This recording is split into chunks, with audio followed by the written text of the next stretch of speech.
Hari ini, marilah kita belajar firman Tuhan di bawah tajuk Keberanian dan Iman. Keberanian dan iman mengambil bahagian yang sangat penting dalam kehidupan iman kita.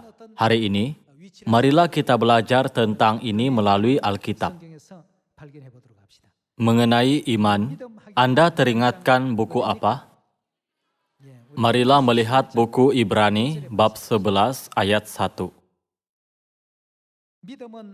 Iman adalah dasar dari apa? Dasar dari segala sesuatu yang kita harapkan.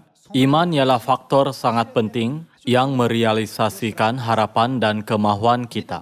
Iman adalah dasar dari segala sesuatu yang kita harapkan dan bukti dari segala sesuatu yang tidak kita lihat. Mengenai iman, berapa banyakkah Tuhan gembira dengannya? Marilah melihat ayat 6. Tetapi tanpa iman tidak mungkin orang berkenan kepada siapa? Kepada Tuhan. Kita tidak boleh menggembirakan Tuhan tanpa iman. Apabila kita menginjil dengan iman, kita dapat menghasilkan keputusan yang menggembirakan Tuhan. Apabila kita mempunyai iman, keberanian dapat dihasilkan. Kalian semua, bilakah kita takut? Apabila kita kehilangan iman, kita takut. Tetapi apabila kita mempunyai iman, hati kita dipenuhi keberanian. Ayat 6 berkata, tetapi tanpa iman tidak mungkin orang berkenan kepada Tuhan, sebab barang siapa berpaling kepada Tuhan, ia harus percaya bahwa Tuhan ada dan bahwa Tuhan memberi upah kepada orang yang sungguh-sungguh mencari Dia. Karena iman, maka Nuh dengan petunjuk Tuhan tentang sesuatu yang belum kelihatan, dengan taat mempersiapkan batera untuk menyelamatkan keluarganya. Tuhan meminta umatnya untuk mempunyai iman dalam banyak situasi yang berbeza. Ada iman yang Tuhan mahu Nuh miliki. Marilah melihat ayat 8. Karena iman, Abraham taat ketika ia dipanggil untuk berangkat ke negeri yang akan diterimanya, menjadi milik pusakanya. Lalu ia berangkat dengan tidak mengetahui tempat yang ia tujui. Dia pergi hanya bergantung kepada Tuhan. Ayat 11. Karena iman, ia juga dan Sarah beroleh kekuatan untuk menurunkan anak cucu, walaupun usianya sudah lewat, karena ia menganggap Dia yang memberikan janji itu setia. Marilah melihat ayat 23. Karena iman maka Musa, setelah ia lahir disembunyikan selama 3 bulan oleh orang tuanya, karena mereka melihat bahwa anak itu elok rupanya, dan mereka tidak takut akan perintah raja. Di sini, kita dapat melihat bahwa ibu bapa Musa juga mengikut kehendak Tuhan dalam membesarkannya.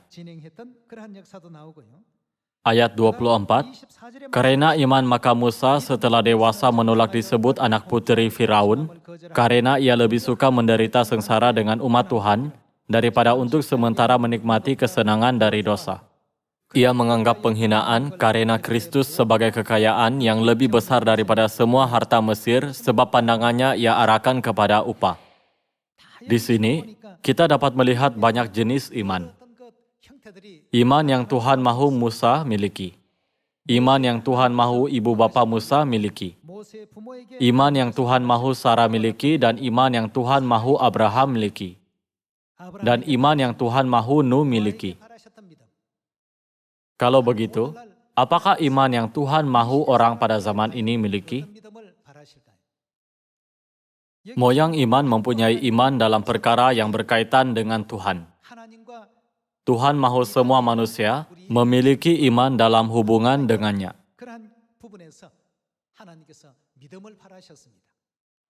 Abraham hidup dengan iman yang Tuhan minta. Begitu juga dengan Nuh, Sarah, Musa, dan ibu bapa Musa. Mereka semua menjalani jalan iman yang Tuhan mahu mereka miliki. Dalam perjalanan, mereka menunjukkan iman yang berani. Pada setiap zaman, mereka mematuhi Tuhan sepenuhnya, mempunyai iman yang Dia mahu mereka miliki. Kemudian apa yang berlaku? Apa yang mereka harapkan menjadi kenyataan. Iman bukan sesuatu yang dapat kita lihat, tetapi ia memainkan peranan membuat apa yang kita harap menjadi kenyataan. Iman membuatkan perkara dunia yang tidak kelihatan dibentuk sebagai perkara dunia yang kelihatan. Ini ialah iman. Kalau begitu, apakah iman yang Tuhan mau kita miliki pada zaman ini? Marilah pergi ke buku Matius bab 24 ayat 14. Dan Injil Kerajaan ini akan diberitakan di seluruh dunia, menjadi kesaksian bagi semua bangsa. Sesudah itu, barulah tiba kesudahannya. Ini ialah firman siapa? Inilah apa yang Yesus Kristus katakan apabila dia datang dalam badan pada 2000 tahun dahulu. Dia berkata bahwa Injil Kerajaan ini akan diberitakan di seluruh dunia sebagai kesaksian kepada semua bangsa. Kalau begitu, sebab bumi harus wujud tidak akan ada lagi. Kehidupan di bumi akan lenyap. Syurga baru dan bumi baru akan diberikan kepada kita. Kerajaan syurga di mana tidak akan ada lagi maut, kesakitan, dan penderitaan. Dunia yang mulia itu akan dibuka. Kalau begitu, apakah kerja yang harus kita lakukan sekarang? Apabila Tuhan memerintahkan Nuh untuk menyediakan batera, Nuh mematuhi apa yang Dia perintahkan. Dan Yosua menjerit sekuatnya apabila dia disuruh untuk berkawat mengelilingi kota Yeriko sebanyak 7 kali dan menjerit. Tuhan mahu mereka memiliki iman seperti itu. Tuhan mahu Gideon dan pahlawan-pahlawannya mempunyai iman yang mencukupi untuk mengalahkan orang Midian dan menyelamatkan orang Israel dari perhambaan. Tuhan mau kita memiliki iman seperti ini. Pada zaman Bapa atau zaman anak, Injil tidak dapat disampaikan di Samaria dan ke penghujung bumi. Hanya pada akhir zaman Roh Kudus ini, Tuhan meminta kita untuk melakukan kerja ini, betul? Marilah melihat buku Matius bab 28 ayat 18.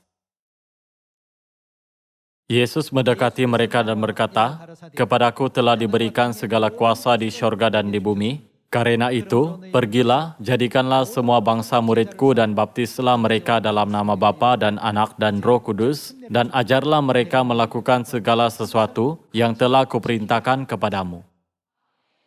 Tuhan memerintahkan kita untuk melakukan ini dan mahu kita memiliki iman yang sewajarnya.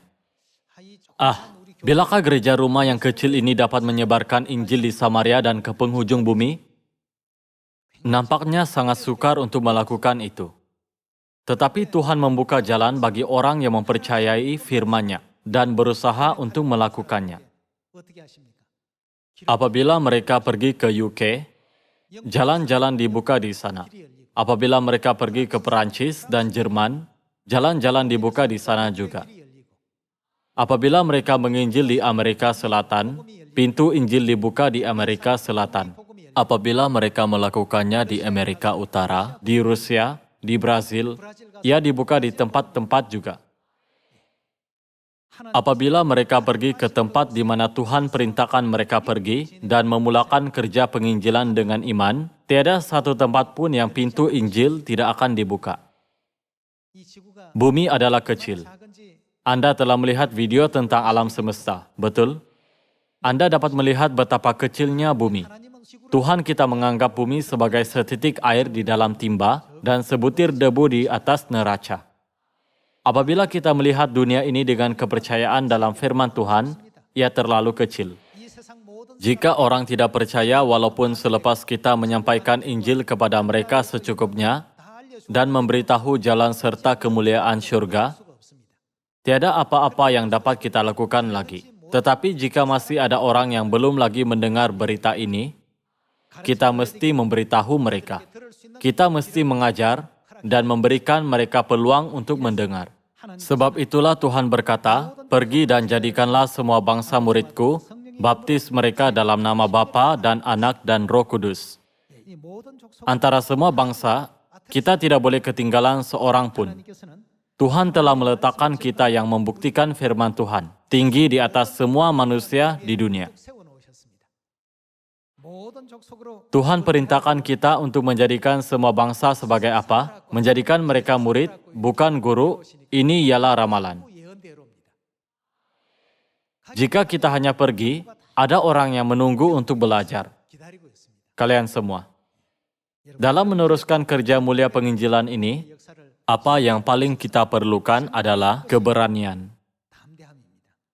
Orang yang mempunyai iman mempunyai keberanian. Tetapi orang yang tidak mempunyai iman tidak dapat mempunyai keberanian.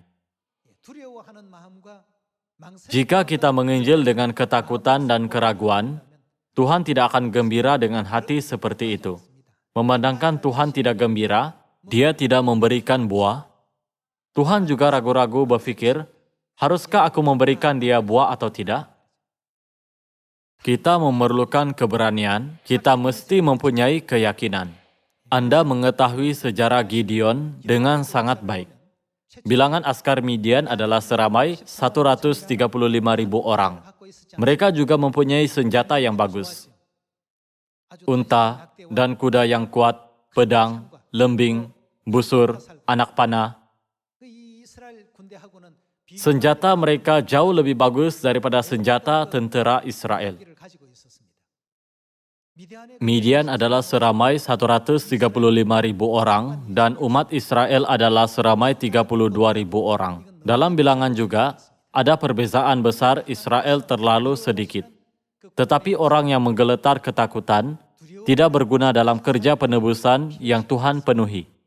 Tuhan tidak mahukan ramai orang. Berapa ramai orang mempunyai iman yang berani? Ini adalah hal yang lebih penting. Dalam memilih pahlawan-pahlawan Gideon, apakah syarat yang Tuhan tetapkan? Sesiapa sahaja yang menggeletar ketakutan boleh balik. Pada zaman ini juga, kita memerlukan iman seperti pahlawan-pahlawan Gideon. Memandangkan kita hidup pada zaman misi Yosua, kita pasti memerlukan iman seperti Yosua dan tenteranya. Memandangkan mereka mempunyai iman mutlak yang bergantung kepada Tuhan, mereka selalu berani dan tidak takut. Tuhan berkata, orang yang takut akan menjadi hanya halangan sahaja dalam peperangan. Ini bukan peperangan yang menang karena ramai orang. Apabila mereka mendengar bahwa sesiapa sahaja yang menggeletar ketakutan boleh balik, 22.000 orang balik, meninggalkan 10.000 orang di belakang. Ini menunjukkan bahwa mereka takut walaupun sedikit. Adakah Tuhan membenarkan 10.000 orang yang tinggal melawan 135.000 orang? Berpikir, jika situasi berubah, masih akan muncul beberapa orang yang akan menggeletar ketakutan. Tuhan memberikan ujian yang lain. Pergi ke tebing sungai. Mereka disuruh untuk minum air.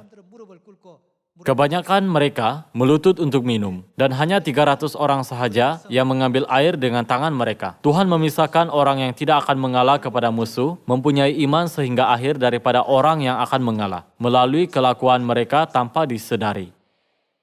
Tuhan tahu bahwa orang yang melutut akan melutut suatu hari nanti, dalam suatu keadaan.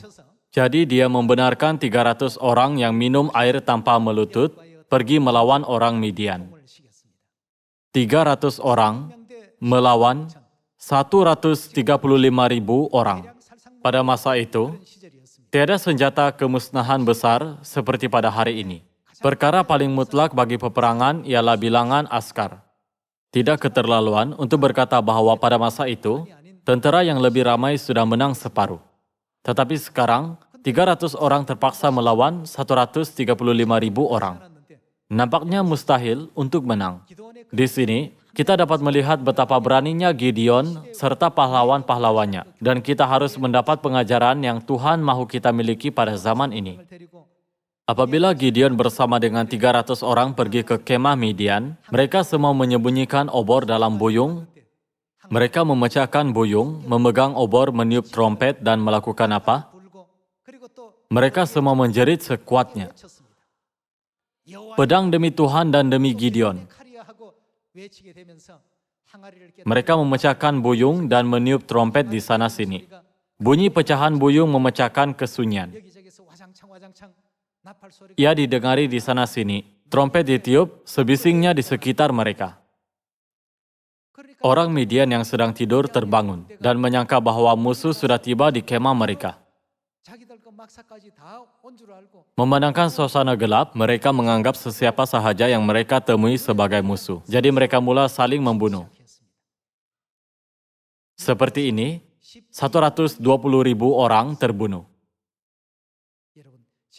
Kalian semua rekod Alkitab dituliskan untuk mengajar kita. Di sini, kita mesti mencari pengajarannya.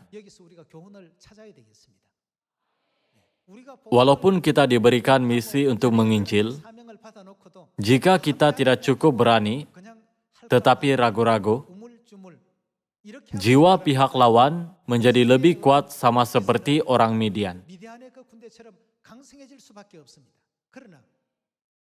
Tetapi apabila umat Israel memecahkan boyong, mengangkat obor tinggi-tinggi, dan menjerit sekuatnya,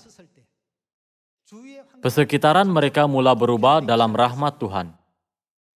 Memandangkan mereka menjerit kuat, Tuhan menterbalikan segala-galanya.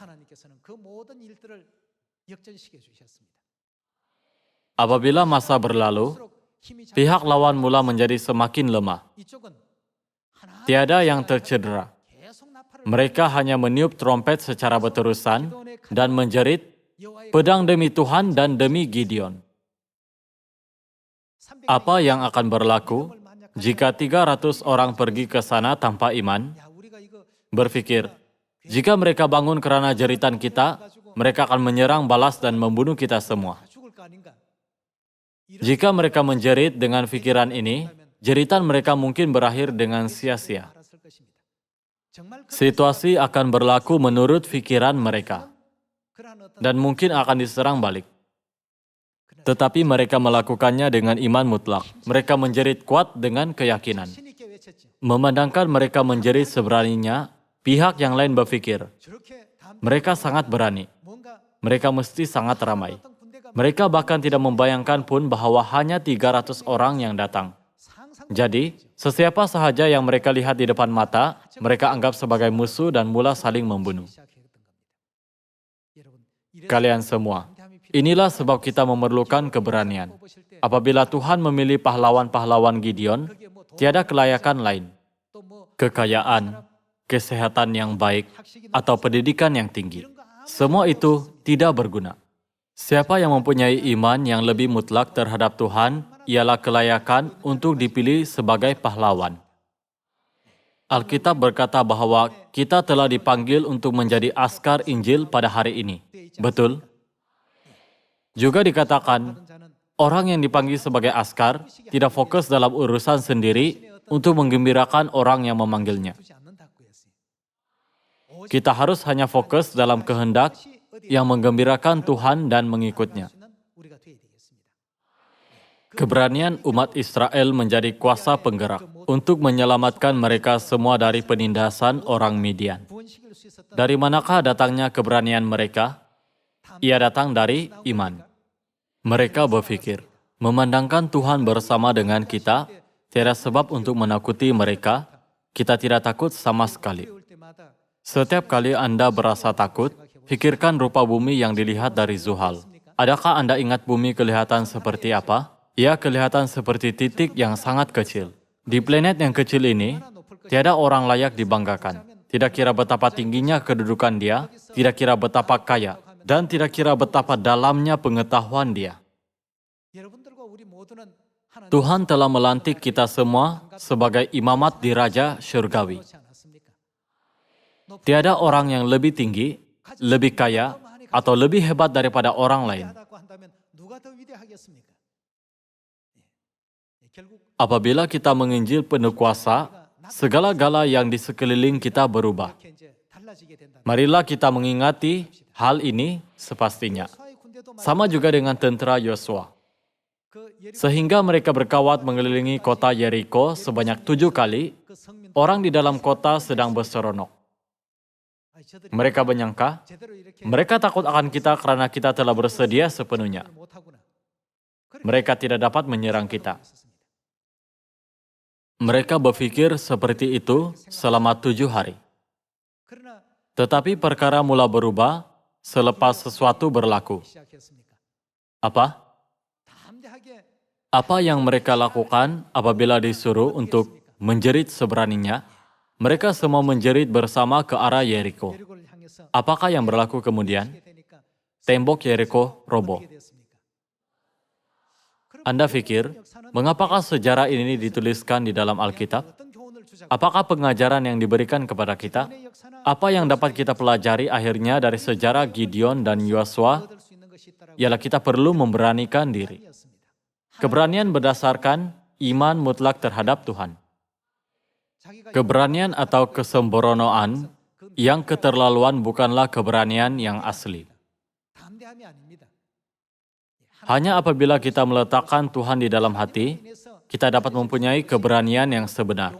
Betul? Dengan keberanian seperti ini, ramai ahli kita menginjil, kemudian sesuatu yang mengejutkan berlaku. Orang yang hanya melewati berkata, tidak mahu, tidak apa, mula berubah. Ahli-ahli mendapat buah dengan bantuan Tuhan setiap hari. Mengapakah Tuhan memberikannya? Karena Dia gembira. Mereka berdoa bersungguh-sungguh dan ikhlas dengan iman, bukan hanya dengan tabiat. Mereka menginjil dan mengajarkan firman Tuhan dengan iman. Kemudian, Tuhan menambahkan bilangan orang yang diselamatkan hari demi hari. Sekarang, kita hidup pada zaman ramalan dan melihat segala-galanya dari perspektif ramalan. Apa yang pasti, kita perlukan pada zaman ini ialah iman dan keberanian. Jika kita mempunyai iman, kita ditemani keberanian. Jadi, janganlah kita kehilangan iman terhadap Tuhan. Hanya sebelum umat Israel memasuki tanah Kanaan, Tuhan memerintahkan Musa untuk mengajar Yosua supaya memberanikan diri. Yosua juga memanggil semua pemimpin Israel dan meminta mereka untuk memberanikan diri pada akhir hayatnya. Dia berkata, Tuhan bersama dengan kita, jadi janganlah kehilangan keberanian kamu. Apabila Yosua menggantikan Musa sebagai pemimpin Israel dalam menakluki tanah Kanaan, Tuhan sendiri mengajar Yosua untuk memberanikan diri. Sekarang, kita hidup dengan misi Yosua sebagai umat syurgawi. Jadi kita mesti menerima segala-gala yang di dalam Alkitab dan mengaplikasikannya kepada diri sendiri dan bukan hanya melihatnya secara hurufiah. Jika kita mahu menerima lebih banyak berkat daripada Tuhan, sebagai umatnya, sebagai anak-anaknya pada zaman ini. Pertama sekali, kita harus mempunyai keberanian, kemudian barulah kita dapat dipilihnya. Jadi, janganlah takut sama sekali. Dari saat kita berasa takut akan pihak lawan, pintu Injil akan ditutup. Kita harus selalu ingat bahwa Tuhan bersama dengan kita. Dan kita menjalankan tugas Tuhan, bukannya tugas diri sendiri. Jangan pikir, bagaimanakah aku boleh bercakap sefasinya untuk membukakan telinga dan pintu hati orang itu? Dengan demikian, hati orang itu tidak akan dibuka walaupun kita menginjil selama 100 tahun. Sebaliknya, kita perlu berpikir, Bapa dan Ibu berkata sepastinya, pergilah dan jadikanlah semua bangsa murid dan ajarlah mereka melakukan segala-galanya yang aku perintahkan kamu. Jadi, aku datang ke sini untuk menginjil, aku hanya menjalankan tugas mereka. Jika kita mempunyai iman seperti ini, pintu-pintu Injil dapat dibuka semudahnya. Ahli-ahli kita yang menginjil di luar negara berkata, saya tidak tahu menginjil adalah begitu menggembirakan. Kalian semua, keberanianlah yang kita perlukan pada zaman ini. Kita juga memerlukan iman. Jika kita mempunyai iman, keberanian datang secara semula jadi. Di dalam buku Ulangan bab 3, Tuhan menyuruh Musa untuk menggalakkan Yosua agar dia memberanikan diri demi kerja Tuhan. Marilah melihat buku Ulangan bab 3 ayat 27. Naiklah ke puncak gunung Pisgah dan layangkanlah pandangmu ke barat, ke utara, ke selatan, dan ke timur. Dan lihatlah baik-baik, sebab sungai Yordan ini tidak akan kau seberangi. Musa tidak dibenarkan menyeberangi Yordan dan di Pisgah dia meluangkan detik terakhirnya di bumi ini. Ayat 28. Dan berilah perintah kepada Yosua, lakukan apa? Kuatkan dan teguhkanlah hatinya. Tuhan menyuruh Musa untuk mengajar Yosua supaya memberanikan diri. Kuatkan dan teguhkanlah hatinya, sebab dialah yang akan menyeberang di depan bangsa ini dan dialah yang akan memimpin mereka sampai mereka memiliki negeri yang akan kau lihat itu. Jika tidak perlu mempunyai keberanian, Tuhan tidak akan berulang kali menyuruh Musa untuk menggalakkan Yosua supaya memberanikan diri. Kalian semua, kita mengalami dunia fisikal dalam 3 dimensi. Melalui apa yang kita lihat, rasa dan dengar, Tuhan membuatkan perkara di sekeliling kelihatan lebih hebat dan kuat daripada kita jika kita melihat dari perspektif fisikal dalam dunia 3 dimensi. Namun, kita tahu semua itu bukanlah apa-apa pun apabila kita mendekatinya dengan keberanian. Sebab itulah Tuhan menyuruh kita untuk memberanikan diri. Jika kita benar-benar mempercayainya, kita perlu memberanikan diri. Marilah melihat buku Ulangan, bab 31 ayat 5. Tuhan akan menyerahkan mereka kepadamu dan haruslah kamu melakukan kepada mereka tepat seperti perintah yang kusampaikan kepadamu. Kuatkan dan teguhkanlah hatimu, janganlah takut dan jangan gemetar karena mereka, sebab Tuhanmu dialah yang berjalan menyertai engkau. Ia tidak akan membiarkan engkau dan tidak akan meninggalkan engkau. Marilah melihat ayat lain, buku Yosua bab 1 ayat 1. Sesudah Musa hamba Tuhan itu mati, berfirmanlah Tuhan kepada Yosua bin Nun, abdi Musa itu, demikian, hambaku Musa telah mati, sebab itu bersiaplah sekarang, seberangilah sungai Yordan ini, engkau dan seluruh bangsa ini, menuju negeri yang akan kuberikan kepada mereka, kepada orang Israel itu. Setiap tempat yang akan diinjak oleh telapak kakimu, kuberikan kepada kamu, seperti yang telah kujanjikan kepada Musa. Dari padang gurun dan gunung Libanon, yang sebelah sana itu sampai ke sungai besar, yakni sungai Efrat, seluruh tanah orang Het sampai ke laut besar di sebelah matahari terbenam. Semuanya itu akan menjadi daerahmu. Seorang pun tidak akan dapat bertahan menghadapi engkau seumur hidupmu. Seperti aku menyertai Musa, demikianlah aku akan menyertai engkau. Aku tidak akan membiarkan engkau dan tidak akan meninggalkan engkau. Kuatkan. Ini ialah babak di mana Tuhan memberikan arahan secara langsung kepada Yosua. Dan teguhkanlah hatimu, sebab engkaulah yang akan memimpin bangsa ini memiliki negeri yang kujanjikan dengan bersumpah kepada nenek moyang mereka untuk diberikan kepada mereka.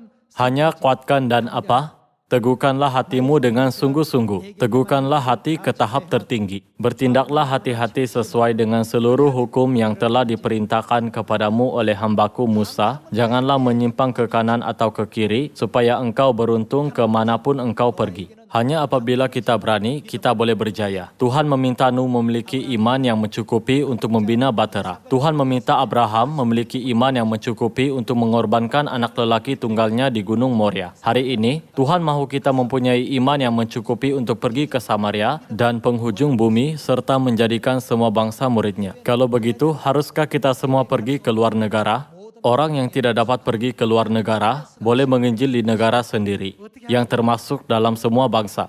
Kalau begitu, bagaimanakah kita harus menginjil? Jika kita kehilangan keberanian, kita takkan berjaya. Jadi, Tuhan menyuruh kita untuk menginjil seberaninya. Percayalah kepada Bapa Ansanghong dan Ibu Syurgawi kita, dan kamu akan diselamatkan. Kamu akan menyadari apakah itu keselamatan. Tuhan membuka pintu-pintu Injil seluasnya, di mana sahaja kita menginjil dengan keberanian. Jadi, bahkan beberapa ketua pertubuhan atau pegawai yang tidak pernah datang ke Sion pun datang ke gereja kita sekarang. Saya sering mendengar mereka berkata, "Wah, menakjubkan. Mengapakah saya tidak tahu ada gereja yang sebegitu baik?" Ia berbeza dari apa yang saya dengar daripada orang di sekeliling. Ingatlah bahwa Sion kita adalah kuat karena Tuhan bersama dengan kita dan menginjil dengan keberanian. Serta cobalah memberitakan tentang Ibu Yerusalem Syurgawi dengan keberanian. Keberanian membawa kejayaan. Tanpa bersikap berani, kita tidak berjaya melakukan apa-apa. Walaupun kelihatan berjalan lancar pada mulanya, ia berakhir dalam kegagalan. Sesetengah ahli nampaknya hanya mengulangi perkara yang sama secara berterusan. Jika Anda mengalami ini, tambahkan sedikit lagi keberanian terhadapnya. Tuhan bersama dengan kita. Bapa dan Ibu kitalah yang menganggap bangsa-bangsa di bumi sebagai setitik air di dalam timba. Jika kita melihat dunia dari perspektif yang luas ini, kita boleh mendakap semua orang dan mengasihani mereka.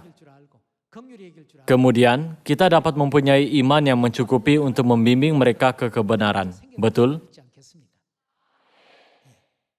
Kita pasti akan berjaya apabila kita lakukan dengan keberanian, mengikut kehendak Tuhan. Adakah terdapat sesiapa yang kesusahan karena tiada buah? Kalau begitu, pikirkan setenangnya tentang diri Anda dengan tangan terletak di dada. Adakah aku benar-benar mempunyai keberanian yang Tuhan inginkan? Jika jawabannya tidak, Anda perlu mempunyai keberanian mulai sekarang. Orang yang mempunyai keberanian pasti akan berjaya, sama seperti yang Tuhan katakan. Tuhan mengajar Yosua melalui Musa, dan dia juga mendidiknya secara langsung untuk memberanikan diri. Seperti itu, Tuhan melatih umatnya untuk menjadi pekerja dan pemimpin Injil yang hebat. Semua saudara dan saudari kita di Sion, janganlah anggap keberanian hanya sebagai perkataan yang diberikan semasa khutbah, tetapi praktikannya. Dan Anda semua akan mengalami serta menikmati kemuliaan yang Tuhan berikan kepada Anda pada zaman ini. Firman Tuhan benar-benar hidup dan aktif. Saya harap kita semua akan mengalami hakikat yang menakjubkan ini. Hari ini kita belajar tentang keberanian dan iman. Dengan harapan Anda menerima rahmat Tuhan melalui firman ini, saya tamatkan khutbah. Terima kasih banyak.